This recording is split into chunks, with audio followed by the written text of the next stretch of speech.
ఇలాంటి వారి వల్ల ఎవరికైతే నిజంగా సహాయం అందాలో వారికైతే అందట్లేదు. అది ఏమిటి అనేది ఈ వీడియోలో తెలుసుకుందాం. ఈ వీడియోని మీరు చివరి వరకు చూసి దయచేసి లైక్ చేయండి. మీరు లైక్ చేయడం వల్ల ఈ వీడియోలు మరికొందరికి వెళ్తాయి కాబట్టి దయచేసి లైక్ చేయవలసిందిగా కోరుకుంటున్నాను. అయితే మనకి రీసెంట్‌గా ఇన్‌స్టాగ్రామ్‌లో కావచ్చు, యూట్యూబ్‌లో కావచ్చు సేవ్ పునర్విక అనే వాళ్ళతో కలెక్షన్స్ అయితే చేస్తున్నారు డబ్బులు. వాళ్ళల్లో కొంతమంది మాత్రం నిజాయితీగా పెట్టి చేస్తూ ఉన్నారు. వీళ్ళుని మనం పొగడవచ్చు. అలాగే మరికొందరు ఫేక్ ఐడీస్ పెట్టి వారి దగ్గర నుండి డబ్బులు తీసుకోవటం అనేది జరుగుతూ ఉన్నది. అంటే సందిట్లో సమేడియా అన్నట్టుగా ఈ ఈ బ్యాచ్ అంతా కూడా దిగుతుంది. ఈ ఆళ్ళు ఎవరైతే కష్టపడి ఎవరైతే సంపాదిస్తున్నారో వారు సంపాదించి ఇస్తూ ఉన్నారు పోజేసి. ఎవరైతే ఇలా దొంగతనం చేసిన వాళ్ళు మాత్రం బాగా సంపాదిస్తున్నారు. ఎవరైతే నిజంగా కలెక్ట్ చేస్తున్నారో వాళ్ళకే తక్కువ వస్తున్నాయండి. ఎవరైతే ఇలా మోసం చేస్తున్నారో వాళ్ళకి మాత్రం ఎక్కువ వస్తున్నాయి. ఇదేనే కాదండి, చాలా విషయాల్లో సహాయం పేరుతో చేసేయన్నీ కూడా తప్పుడు పనులుగా ఉన్నాయి ఇప్పుడు. అలాంటి వాటిల్లో కొన్ని మనం చూస్తూ ఉంటాం. ఇళ్ళమ్మటే ఆశ్రమాల నుండి వస్తున్నామని. వాళ్ళందరూ కూడా మన దగ్గర నుండి బట్టలు, రేషన్ ఇవన్నీ కూడా కలెక్ట్ చేస్తారు కదా! అవన్నీ కూడా కలెక్ట్ చేసినవన్నీ తీసుకువెళ్ళి రేషన్ షాప్స్ రేషన్‌కి సంబంధించిన వాళ్ళకి అమ్మేస్తూ ఉంటారు. ఏదైతే బట్టలు ఏవైతే మనం ఇస్తామో ఆ బట్టలను మళ్ళీ ఉతికి మనకి మార్కెట్స్ ఉంటాయి. సండే మార్కెట్స్ అలా పెడుతూ ఉంటారు చూడండి. అక్కడ వాటిని అమ్మేస్తూ ఉన్నారు. అవి కూడా మోసమే.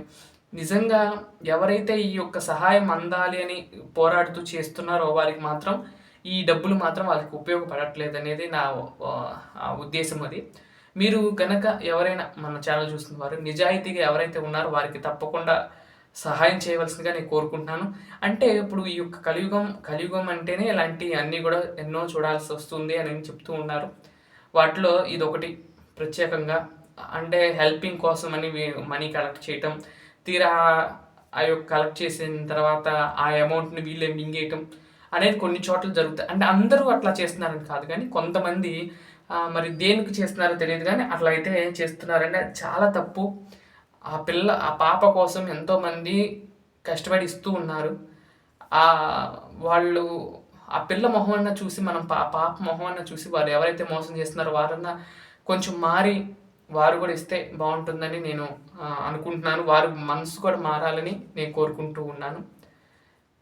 అలా చేయటం అనేది చాలా తప్పు. ఆ మనీ ఎవరికైతే చెందాలో వాళ్ళకి చెందితే మంచిది. ఎప్పుడైనా సరే అండి మనకు కానీ రూపాయి, 10 రూపాయలైనా సరే వేరే వాళ్ళకి మనకు దొరికినాయి కానీ ఆ రూపాయి, 10 రూపాయలు పోతే మనకి 20 రూపాయలు పోతాయని మా చిన్నప్పటి నుండి మా నాన్నగారు కానీ, మా నాయనమ్మ గారు కానీ వీళ్ళందరూ చెప్పడం ఉంది. మన 10 రూపాయలు పోయినాయి అంటే పోనీయని వదిలేసి మనకి అదే 10 రూపాయలు ఇంకో ఎక్స్ట్రా అయ్యి మనకొస్తుంది. అంతేగాని బయట పడేసి ఉన్న రూపాయి కానీ 10 రూపాయలు కానీ మనం తెచ్చుకుంటే మన దగ్గర ఉన్న 10 రూపాయలు ఎక్స్ట్రా పోతాయని చెప్తూ ఉంటారు. మా నాన్నకి కూడా ఒక ఇన్సిడెంట్ ఒకసారి ఇట్లా జరిగింది. ఏదో 100 రూపీస్ ఏదో దొరికినాయి, తీసుకున్నాడు. అయితే అవి హుండీలో అప్పట్లో హుండీలో వేసే అంత ఆలోచన లేదు.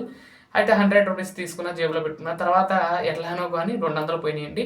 ఆ తర్వాత ఒకసారి ట్రైన్ ఎక్కడో రోడ్డు మీద ఎక్కడో వెళ్తుండగా ఒక 10,000 అయితే దొరికాయండి.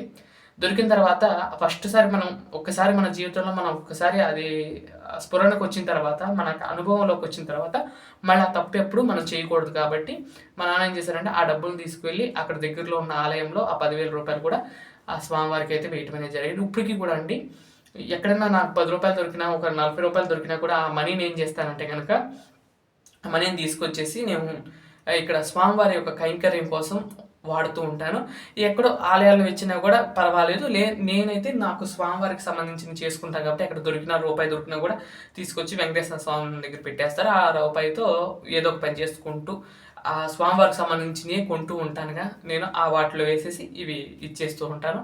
రీసెంట్‌గానే మనకు అలానే వచ్చాయి. అవి కూడా అలానే స్వామివారికి 100 రూపీస్ వచ్చాయి. 100 రూపీస్‌తో ఆ రోజు అప్పటికప్పుడు అభిషేకం అనుకుని అభిషేకం చేసేసాను. ఎవరైతే ఆ డబ్బులు పోగొట్టుకున్నారో వారి యొక్క ఆ మనీతో అభిషేకం చేయటం ఆ స్వామివారు చేయించుకున్నారేమో. అలాగే వారికి కూడా పరోక్షంగా ఆ యొక్క మంచి అనేది జరుగుతుంది కాబట్టి నేనైతే అలా చేస్తాను. లేదంటే కనుక ఇక్కడ లేదు వేరే చోట ఉన్నామనుకోండి, అప్పుడైతే ఆ మనీని డైరెక్ట్‌గా హుండీలో అయితే వేసేస్తూ ఉంటాము. లేదు ఇక్కడ రేపల్లో సరౌండింగ్స్‌లో ఎక్కడ దొరికినా కూడా మేము తీసుకొచ్చి స్వామివారికి సంబంధించిన ఏయో ఒకటి కొంటాము. అంటే ఎక్కువ దొరకవులే గానీ ఎప్పుడన్నా దొరికినా కూడా అలా చేస్తూ ఉంటాము. ఇది నేను ఫస్ట్ నుండి కూడా మా పెద్దలు నేర్పిందే. అలానే మనం కూడా ఎవరైనా సహాయం కోసం మనం అడుగుతున్నాము అంటే గనక అది మనం నిజాయితీగా ఇస్తేనే అది ఇవ్వాలి గానీ, అలా చేయటం చాలా తప్పుగా అనిపించింది. ఎంతమందికి ఇలా తప్పుగా అనిపించింది, ఎవరైతే మోసం చేస్తున్నారో వాళ్ళకి ఈ వీడియో వెళ్ళాలి. కొంచెం మారని వారన్నా మారి ఆ డబ్బుల్ని వారికి చెందేలాగా చేయాలని నేను కోరుకుంటూ ఈ వీడియోని మీకు పెడతాం జరుగుతుంది. అలా జరుగుతుందండి. మీరు మనీ వేసేవాళ్ళు ఎవరైనా సరే చూసి వెయ్యండి.